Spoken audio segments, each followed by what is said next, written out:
오늘 우리가 읽은 말씀을 가지고 예수님을 믿는 이유라는 제목으로 함께 말씀을 나누고자 합니다. 우리가 예수님을 믿을 때 여러 가지 동기들이 있습니다. 그런데 그 동기들을 살펴보면 사실 거의 대부분의 사람, 제가 봐서 아마 99.9%는 내가 정말 주를 위해서 내가 예수를 믿어야겠다 라고 결심하고 예수님을 믿는 사람 거의 없을 겁니다. 그러니까 99.9%는 무엇인가가 내가 문제가 생겼을 때 어떤 나의 필요에 의해서 예수님을 믿기 시작합니다. 아마 우리 성도님들도 내가 언제 예수님 믿었을까? 한번 생각을 해보십시오. 주일학교 때부터 예수님을 믿었던 분들은 아마 교회에서 주는 간식, 선물, 아니면 내가 좋아하는 이성 친구, 아니 내가 좋아하는 친구가 끌고 갔으니까 이런 것 때문에 예수님을 믿었을 거예요. 그러니까 어찌됐든 우리는 예수님을 믿기 시작한 그 시작점은 분명히 우리가 어떤 필요에 의해서 예수님을 선택했을 겁니다. 그런데요, 오늘 우리가 본문을 통해서 함께 살펴볼 말씀의 내용은 그렇게 시작이 되었지만 과연 그럼 우리가 예수님을 계속 믿었을 때 우리들의 믿음은 어떻게 이게 유지가 되어지고 어떻게 성장하고 성숙되어져야 되는지 오늘 말씀을 통해 함께 살펴보려고 합니다. 요한복음을 통해 예수님을 만난 사람들의 특징을 살펴보면 크게 두 부류로 나눌 수 있습니다. 세례 요한을 비롯한 예수님의 제자들, 그리고 앞서 우리가 5장에서 살펴본 수가성 여인처럼 예수님을 만나면 그분이 그리스도이심을 깨달았을 때 이 사람들은요 예수님을 믿기 시작합니다. 그러니까 예수님이 그리스도이심을 알았으니까 내가 그토록 기다렸던 메시아, 그분이 바로 예수님이구나 라는 사실을 깨닫고 예수님을 믿기 시작합니다. 그런데 또 다른 한 부류는요, 이 베데스다 목가에서 만났던 이 병자처럼 예수님을 만나서 예수님이 그 사람이 갖고 있는 문제를 해결합니다. 그럼 어떻게 하냐면 그냥 가요. 우리가 계속 살펴봤자 베데스다 목가에 만났던 이 병자가 예수님을 믿었다라는 기록은 없습니다. 그러니까 자신의 문제가 해결되면 해결됐구나, 그리고 그냥 예수님을 떠나는 거예요. 즉 자신의 필요가 채워졌지만 예수님을 그리스도로 믿지 못하고 그냥 딱 거기까지만 경험한 딱 이 두 부류의 사람들이 있습니다. 오늘 본문은 예수님이 디베레아 바다 건너편으로 건너가셨을 때 예수님을 찾아 따라간 자들이 등장합니다. 근데 이 사람들은 어떤 사람들이냐면 예수님께서 오병이어의 기적을 행하신 곳에 예수님이 계시지 않는 것을 보고 배를 타고 가버나움으로 갔던 거예요. 왜 그 사람들이 따라갔느냐 하니 보면 오늘 말씀에서 이 사람들은 오병이어의 기적을 경험한 사람들입니다. 예수님을 통해서 양식을 먹었어요. 근데 찾아봤더니 예수님이 안 계신 거예요. 배도 없고 어디 가셨지? 그래서 이제 배를 타고 건너갑니다. 그래 보니까 가버나움에 계신 거예요. 예수님이 어떻게 여기까지 오셨는가? 그래서 의문을 품는데 그 이유는 오늘 본문 22절에 기록되어 있습니다. 22절 같이 한번 봉독합니다. 시작. 이튿날 바다 건너편에 서 있던 무리가 배 한 척 외에 다른 배가 거기 없는 것과 또 어제 예수께서 제자들과 함께 그 배에 오르지 아니하시고 제자들만 가는 것을 보았더니. 아멘. 사람들은요 예수님께서 제자들을 보내실 때, 그러니까 이 디베레아는 갈릴리 호수입니다. 갈릴리 호수를 디베레아 호수라고도 합니다. 기억하셨으면 좋겠고, 이 디베레아 호수 건너편으로 보내실 때 그곳에 분명히 배 한 척 외에 다른 배가 없는 걸 분명히 이 사람들은 확인을 했어요. 그러면 그 한 척의 배에 예수께서 제자들을 태워서 보내신 것까지도 이 사람들은 본 거예요. 그러면 자, 예수님이 이 배를 건널 수 있는 방법이 있었습니까? 없었습니까? 없다라는 걸 확인한 겁니다. 그런데 봤더니 예수님이 안 계신 거예요. 그 배를 타고 건너편에 갔더니 건너편에 예수님이 계신 거예요. 아니 도대체 어떻게 된 일이지? 그래서 예수님께 여쭤봅니다. 25절 말씀 봉독해 볼까요? 시작. 바다 건너편에서 만나 랍비 언제 여기 오셨나이까 하니. 이 사람들이 지금 물어보는 거. 아니 분명히 배가 한 척밖에 없었고 그 한 척에 예수님께서는 분명히 제자들을 태워서 보냈습니다. 그렇죠? 제자들만 보냈어요. 그런데 예수님이 지금 바다를 건너서 지금 이 가버나움에 계신 거. 아니 이게 어떻게 된 일입니까? 라고 사람들이 예수님께 물어봅니다. 만약에 제가 이 자리에 있었다라고 한다면 저는 예수님 믿었을 것 같아요. 아 이분 그리스도구나. 아니 오병이의 기적을 행하실 뿐만 아니라 아니 배가 없는데 가버나움으로 건너오셨네. 야 이분은 사람이 아니시구나. 그럼 이분은 누구신가? 그리스도라고 저는 아마 믿었을 것 같아요. 여러분도 어떻습니까? 이 성경을 알고 있어서 제가 믿는다고 이야기했을까요? 그러니까 이게 사람은 아닌 거예요. 분명히 사람의 힘으로는 도저히 할 수 없는 유령은 아닐 것이고, 그러니까 예수님이라고 믿지 않았을까 싶습니다. 그런데요, 예수님이 행하신 일을 통해서 주님이 그리스도이심을 믿게 된 사람들이 있기 때문에 제가 이렇게 고백해요. 대표적인 예가 베드로입니다. 베드로가 예수님을 만났을 때 어떤 상황이었습니까? 밤이 새도록 그물을 던져도 물고기를 못 건졌었어요. 그때 주님을 만났고 주님이 말씀하십니다. 깊은 데로 가서 그물을 던져라. 그래서 베드로가 뭐라고 이야기합니까? 내가 밤이 새도록 수고를 하여도 얻지 못하였으나 주님이 말씀에 순종하여서 내가 그물을 던지겠습니다 하고 깊은 데로 가서 그물을 던졌을 때 그물이 찢어질 만큼 물고기를 잡습니다. 중요한 건 이 예수님의 말씀에 순종하여서 물고기를 많이 잡고 난 이후에 베드로의 반응입니다. 베드로는요, 이 일을 경험하고 나서 주님께 이렇게 고백합니다. 누가복음 5장 8절에 이렇게 기록합니다. 시몬 베드로가 이를 보고 예수의 무릎 아래에 엎드려 이르되 주여 나를 떠나소서 나는 죄인이로소이다 하니. 어떻게 됐어요? 예수님을 만났습니다. 예수님이 말씀하신 대로 놀라운 기적을 행했어요. 그러면 아 이분은 사람이 아니구나, 이분은 그리스도이시구나 라는 사실을 깨닫는 순간 베드로가 뭐라고 고백하면 주님 저는 죄인입니다. 주님 저를 떠나시옵소서라고 이야기합니다. 그러니까 놀라운 기적을 경험하고 아 주님 또 다른 기적 보여주세요가 아니라 그 앞에 그리스도 앞에 내가 죄인이라는 사실을 깨닫게 된 거예요. 그리고 나서 베드로가 어떻게 합니까? 자신의 필요를 채웠습니다. 그의 필요는 물고기를 잡는 거였거든요. 근데 그 필요를 채운 게 중요한 게 아니었던 거예요. 이분 앞에 내가 어떤 존재인지를 깨달은 겁니다. 그래서 자신이 죄인임을 고백하고 그리고 나서 어떻게 되냐면 예수님이 나를 따르라라고 말씀하셨을 때 고민하지 않고 그 그물을 버려두고 예수님을 따릅니다. 베드로와 같이 예수님을 만난 자들이요, 예수님을 그리스도로 믿으면 그는 자신의 필요를 채울 뿐만 아니라 하나님의 자녀가 되는 구원의 은혜도 같이 경험하는 거예요. 그러니까 더 정확히 말씀드리면 구원을 받았기 때문에 자신을 붙들고 있는 이 문제들이 해결되는 놀라운 역사들을 경험하게 되는 겁니다. 그런데 베드로와는 달리 오늘 본문에서 예수님을 따르는 사람들은요, 주님이 그리스도라는 사실이나 어떤 능력이 이런 일들을 가능하겠는지에 대해서 별로 관심이 없어요. 그러니까 예수님 행하신 일들을 통해서 아 이분이 그리스도이시구나, 아니면 아니 이분에게 이런 능력은 어디서 온 거지, 이런 거에 별로 관심이 없다라는 겁니다.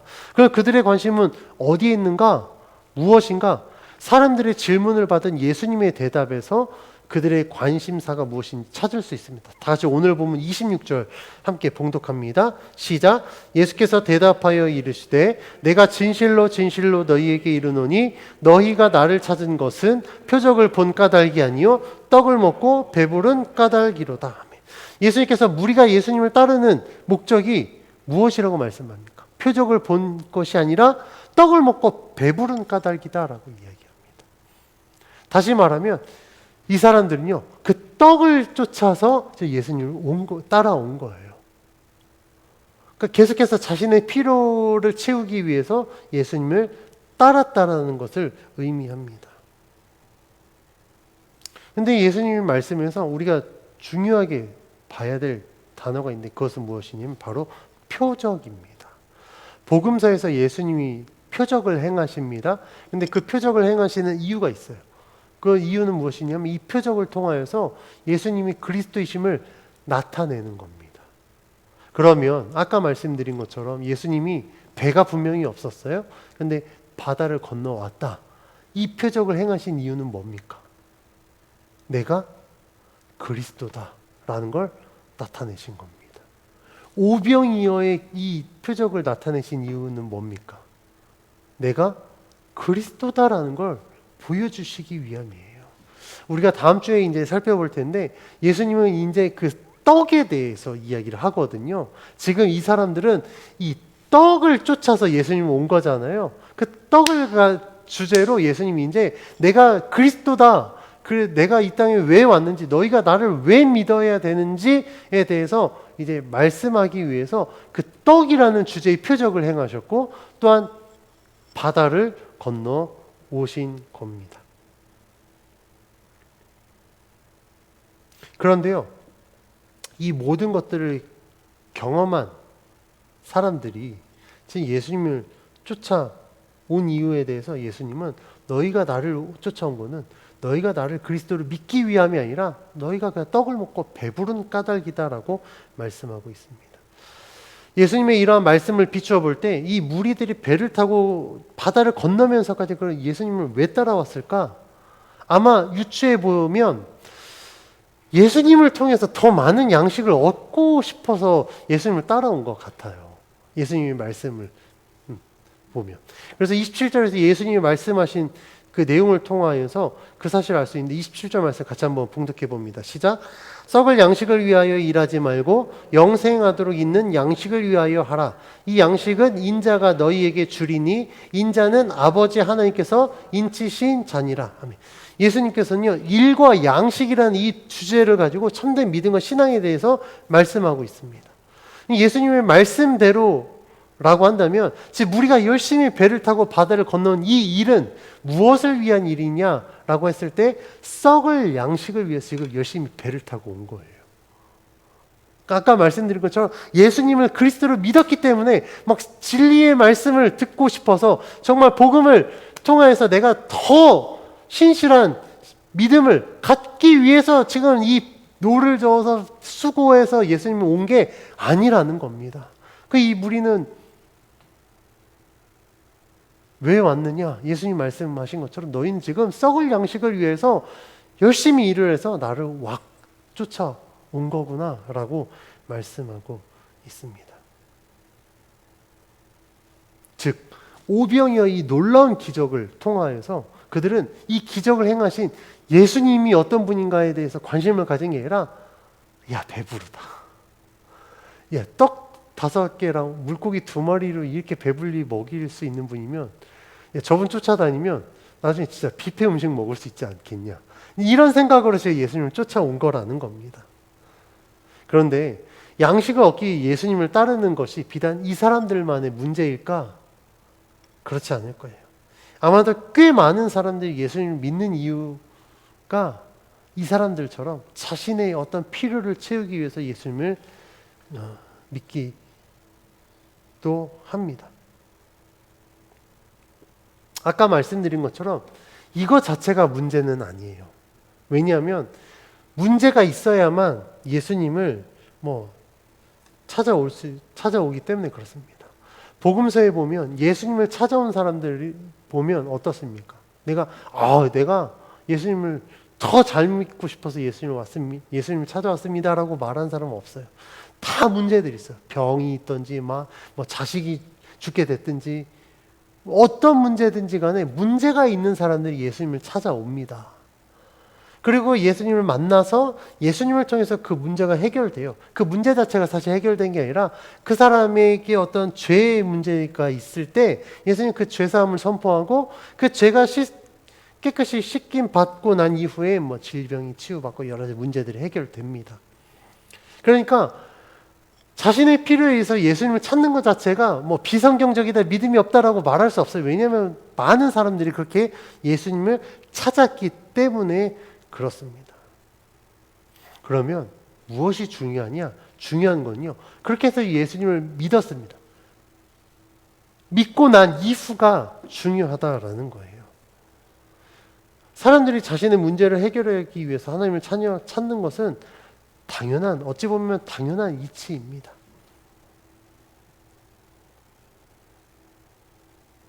그런데요, 이런 삶의 문제로 예수님을 찾는 거는요, 제가 말씀드립니다. 그것이 신앙의 동기는 될 수 있으나 그것이 신앙의 목적이 되는 건 굉장히 위험합니다.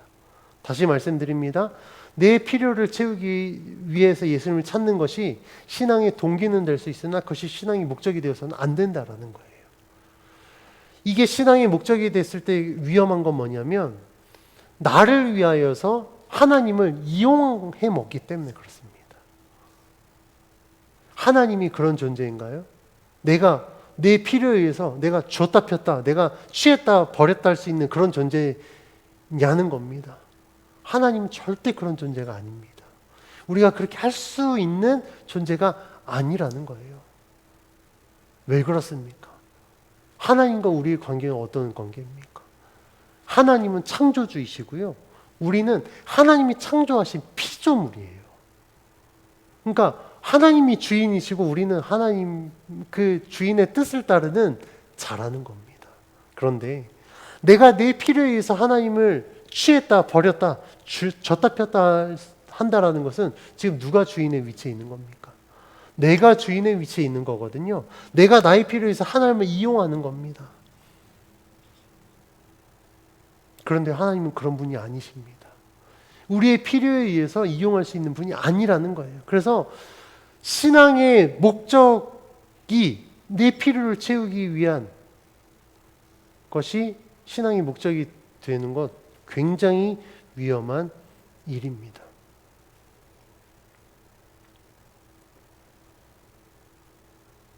그래서 성경은요, 예수님을 찾는 찾는 동기가 문제가 될 수 있지만 그렇게 예수님을 찾아서 예수님을 만나서 그 문제가 해결됐을 때 이 사람들이 어떻게 변화되었는지를 우리들에게 보여주면서 진정한 신앙이 무엇인지를 말씀하고 있습니다.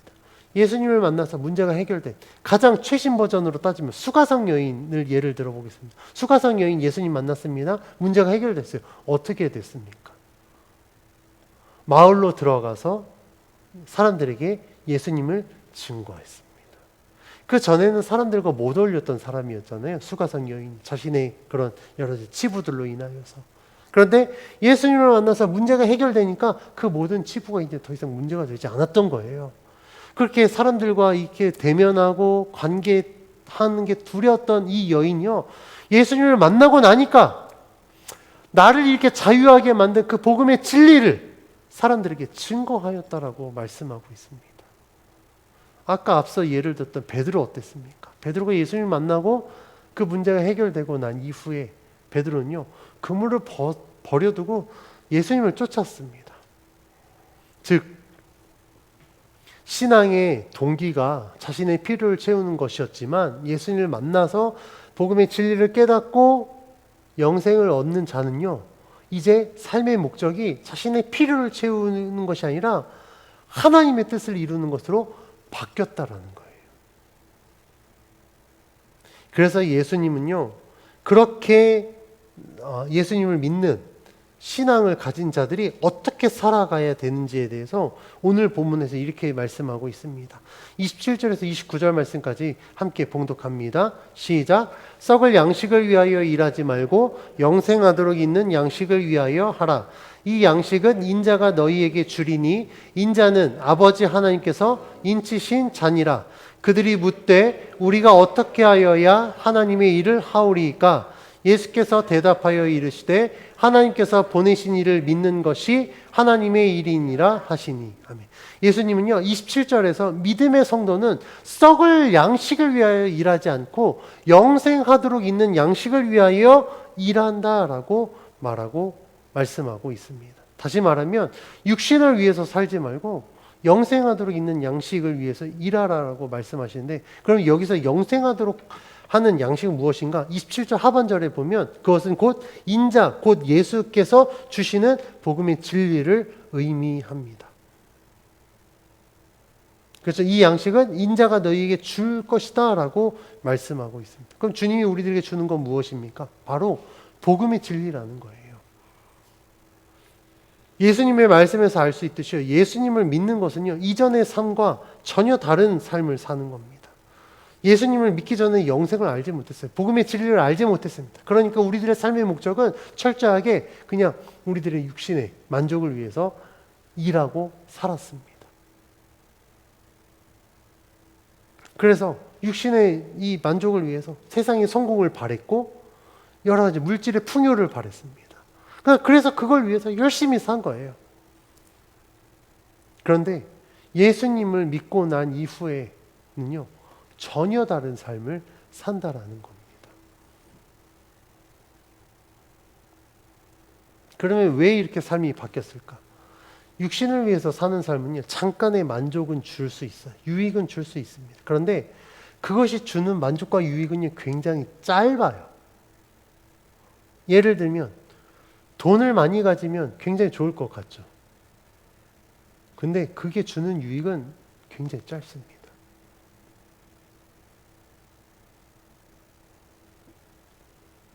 모르겠어요. 제가 이렇게 이해 공감이 안 될지 모르겠어요. 왜냐면 제가 그렇게 만족할 만큼 돈을 많이 벌어본 경험이 없기 때문에. 목사님 큰 돈 안 만져봤잖아요. 라면 저는 할 말은 없습니다. 그런데요, 제 주변의 사람들의 이야기를 들어보니 그렇더라고요. 돈을 많이 갖고 있는 분들이요, 돈을 많이 가져보니, 이거 가지려고 열심히 살아왔는데 많이 가져보니 이 돈이 주는 유익은 굉장히 짧더라. 그 짧은 이 만족을 위해서 내가 그렇게 평생을 내가 그렇게 노력했나? 내가 그렇게 열심히 살았나? 굉장히 허무하다라는 이야기를 많이 들어봤기 때문에 제가 말씀드리는 겁니다. 그러면 권력을 얻으면 될까? 권력 얻으면 될 것 같습니까? 굉장히 허무할 거예요. 제가 어제 어떤 프로그램 보니까 거기에서 한 국회의원이 그 이야기 하더라고요. 정권 5년 잡으면 굉장히 뭐든 다 할 수 있을 것 같은데 자신들이 이전 정권 잡아보니 5년 굉장히 짧더라. 그러니까 무엇을 의미하냐면 권력을 잡으면 힘을 갖고 있으면 모든 것 다 할 수 있을 것 같은데 아무것도 못하고 5년 그냥 지나고 권력 내주더라. 그 이야기를 하는 거예요. 그 이야기인 즉슨 세상의 것은요, 우리들에게 굉장히 큰 허상을 갖고 있지만 정작 그것을 주었을 때 우리들이 갖는 만족은요, 굉장히 적고 굉장히 짧다라는 걸 의미합니다. 그럼 왜 그럴까? 성경에서 이야기하는 건 그것에는요, 생명이 없기 때문에 그래요. 그러니까 생명이 없는 것에는요, 만족이 굉장히 짧습니다. 그런데요, 오늘 예수님 말씀하신 건 무엇입니까? 우리들에게 영생하도록 있는 양식을 위해 일하라고 이야기합니다. 여기서 중요한 건 영생이에요. 영생은 무엇을 의미합니까? 영원한 생명입니다. 그러니까 짧은 만족이 아니라 긴 만족이에요. 그러니까 평생 우리가 누리는 만족을 의미하고 그 만족에는 무엇이 있냐면 생명이 있다라고 말씀하고 있는 겁니다. 자, 예수님을 믿는 자들이 예수님을 믿고 나서 삶이 변화된 이유는요, 그 생명을 맛봤기 때문에 그래요. 자, 우리들에게 있어서 가장 중요한 게 뭡니까? 물질입니까? 권력입니까? 명예입니까? 아니에요. 만약에 정말 물질을 많이 갖고 있는 사람이요, 지금 시한부 인생을 삽니다. 전 재산과 생명을 바꾸겠냐고 물어보면 그 사람이 뭐 선택할까요? 생명 선택할 겁니다. 내 재산 다 가져가도 되니까 생명을 나에게 주면 나 이 재산 다 포기할 수 있습니다. 그만큼 우리들에게 생명은 굉장히 중요합니다. 그런데 우리가 예수를 통하여서 그 생명을 알게 된 거예요. 진짜를 알게 됐다라는 거예요. 그러면 우리들의 삶의 목적은요, 전혀 다른 것으로 바뀌게 된다라는 겁니다. 그래서 예수님의 말씀을 들은 사람들이요, 그럼 무엇이 하나님의 일입니까? 라고 다시 물어봐요. 그때 예수님이 29절에서 하나님이 보내신 일을 믿는 것이 하나님의 일이다라고 말씀하십니다. 자, 사람들이 생각하는 하나님의 일이라고 하면 어떤 걸 생각합니까? 우리들이 생각하면 주님의 일 하면 저처럼 목회, 아니면 하나님이란 교회에서 있는 어떤 교회에서 주어진 사역, 선교 활동, 이런 걸 하나님의 일이라고 생각할지 모르겠어요. 그래서 주님의 일을 하십시오라고 하면 나 생업도 있는데 내가 어떻게 주의를 하지라고 생각할지 모르겠습니다. 근데 오늘 말씀에서 예수님 뭐라고 이야기합니까? 하나님의 일은 예수를 믿는 거라고 이야기해요. 그러면 우리들이 감당해야 될 하나님의 일은 무엇입니까? 교회에서 하는 어떤 사역이요? 선교활동이요? 목회요? 아니에요. 우리들에게 맡겨진 하나님의 일은요, 예수를 믿는 겁니다. 예수님께서 하나님의 일을 예수님이 믿는 것으로 정의하신 이유가 있어요. 그럼 왜 주님이 이렇게 말씀하셨는가? 아무리 대단한 사역을 한다고 할지라도, 뭐 선교활동을 하고 목회를 하고 막 큰 교회를 이룬다고 할지라도요, 그곳 가운데 예수님을 믿는 믿음이 없으면 그건 하나님의 일이 될 수 없습니다. 그러니까 교회를 크게 막 이뤘어요. 뭐 몇만 명 성도가 있다, 교인이 있다. 근데 그 목회자가 그것을 이룬 동기가 예수를 믿는 믿음이 아니다 라고 한다면 그건 하나님의 일이 될 수 없습니다. 그러니까 종교적 활동이라고 저는 이야기할 수 있어요. 제가 이렇게 대형 교회를 이룬 목사님들 보니까 그분들은 그렇게 되는 그 기질이 있더라고요. 사람을 막 이렇게 끄는 능력들이 있고, 그리고 하여튼 모으는 능력들이 있습니다. 그거 아무나 하는 게 아니더라고요. 그런 분들은요, 그렇게 대형 교회를 이루고 또 개척하잖아요. 그 개척하는 순간 몇백 명부터 시작해요. 저처럼 아무도 없이 그렇게 맨손으로 개척하지 않고, 그분들 개척하면 뭐 몇백 명씩 또 몰려서 뭐 몇천 명, 몇몇 명, 몇 년이면 또 되더라고요. 그러니까 사람에게 그런 능력들이 있습니다. 그런데 중요한 건 그렇게 아무리 많은 것들을 한다고 할지라도 하나님을 믿는 믿음의 동기가 없으면 그것은 하나님의 일이 될 수 없다라는 거예요. 그래서 예수님이 말씀하신 것, 하나님을 위한 모든 것, 이 모든 것의 시작과 끝은 믿음이어야 된다라는 겁니다. 믿음으로 시작해서 그 열매가, 믿음으로 열매가 맺어졌을 때 비로소 하나님은 그것을 하나님의 일이라고 인정하시겠다라고 말씀하는 겁니다. 그래서 우리가 주를 위한 일을 감당하십시오라고 이야기할 때 성도님들이 덜컥 겁이 나는 건 뭡니까? 아까 말한 것처럼 내가 주를 위해서 산다? 그러면 베드로처럼 금을 던져놓고 저거 해야 되니까 생업을 그럼 이제 내려놓고 신학교 가야 되는 거 아닌가? 라고 생각하는 분들이 꽤 많이 있어요. 제 주변에도 많이 있습니다. 저는 그런 분들에게 저는 자신 있게 이야기합니다. 당신 아니어도 지금도 신학생들 많습니다. 목회자도 많고 예비 목회자들 많습니다. 굳이 신학교 안 가도 돼요. 당신보다 훨씬 공부 많이 한 목회자들도 많아요. 근데 그 목회자들 중에 목회를 못하고 있는 목회자들 많거든요. 그래서 저는 진짜 막 은혜를 받았다고 뭐 신학교 가야 되나 말아야 되나 고민하는 분들께 저는 자신 있게 얘기합니다. 신학교 안 가셔도 됩니다. 고민하지 마십시오. 그러면 아니 주를 위하여서 살라고 말씀하셨는데, 주의 일을 감당하라고 응답을 받았는데, 그러면 내가 어떻게 해야 됩니까? 오늘 본문을 통하여서 우리가 주님의 일을 하는 것이 무엇인지, 우리가 왜 예수를 믿어야 되는지를 우리가 함께 살펴보려고 합니다. 앞에서 말씀드린 것처럼 우리는 예수님을 믿는다라고 했을 때 내가 왜 예수를 믿고 있는가? 나는 무엇을 위해서 예수를 믿고 있는가? 이 질문요, 매일매일 삶 속에 우리 성도님들이 나 자신에게 스스로에게 던져야 될 질문입니다. 아까 말씀드린 예수를 믿는 동기는 분명히 자신의 필요를 채우기 위해서 할 수밖에 없어요. 뭐 그건 문제가 되지 않습니다. 근데 문제는 그렇게 해서 예수를 믿었는데, 중요한 건 예수를 믿기 시작하면서 계속해서 자신의 필요를 채우려고 예수님을 이용하는 이 삶이 문제라는 겁니다. 시작은 필요를 채울 수 있을지 모르겠지만 필요가 채워지면 이제는 내 삶이 나를 위해서 하나님을 끌어들이는 것이 아니라 주를 위해서 내가 헌신하는 삶으로 바뀌어야 됩니다. 그래야만 우리들의 신앙이 자라요. 성숙해질 수 있고 성장할 수 있습니다. 그런데 자꾸 내가 내 필요를 채우기 위해서 하나님을 믿기 시작하면 어떻게 되냐면요, 그 필요가 채워지지 않으면 하나님께 삐집니다. 아니 내가 그렇게 기도했는데 왜 내 필요를 채우지 않습니까? 라고 하나님 앞에 자꾸 반문하고 자꾸 따집니다. 이런 사람들은요 절대 믿음이 성장할 수 없어요. 왜 그러냐면 그가 구하는 것이 그가 채워지기를 원하는 그의 필요가 영생하도록 있는 양식이 아니라 썩을 양식이기 때문에 그래요. 하나님이 끊임없이 썩을 양식을 위해서 구하는데 그걸 하나님이 채워주실 이유가 어디 있겠습니까? 이거 채워줘봐야 생명이 아닌 자꾸 썩을 것을 쫓아서 갈 텐데 하나님이 그걸 채워주시겠냐는 거예요. 이거는요 그 사람을 위해서 하나님이 거부하는 겁니다. 안 채워주시는 거예요.